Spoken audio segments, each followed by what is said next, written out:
اور آج رسوا کون لوگ ہیں؟ قرآن سے پوچھتے ہیں سب سے زیادہ جو اس دنیا میں و مافیا میں جو کچھ ہے اس میں رسوا، یعنی کون سے ایسے اشخاص ہیں جو رسوا ہیں، جن سے اللہ تعالیٰ ناراض ہے، وہ کون سے اشخاص ہیں؟ تو اللہ تعالیٰ کی قرآن کریم فرقان حمید کی اگر آپ تفسیر کا مطالعہ کریں گے تو آپ کو یہ بات سمجھ میں آئے گی۔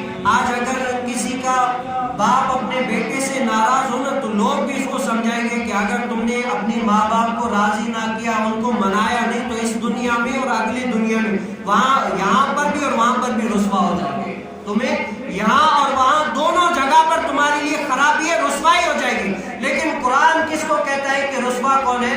قرآن کہتا ہے کہ رسوا وہ شخص ہے جس سے اللہ اور اس کا رسول ناراض ہے اس دنیا میں اور اس دنیا میں رسوا شخص ہے، جس سے اللہ اس کا رب اور حضور کائنات صلی اللہ علیہ وسلم ناراض ہے، وہ شخص جو ہے نا رسوا ہے۔ کیسے؟ اللہ عز و جل کے احکاموں کی جو شخص نافرمانی کرتا ہے، حضور علیہ السلام کے فرامین کی جو شخص نافرمانی کرتا ہے، وہ اس دنیا میں اور اس دنیا میں رسوا ہوتا ہے۔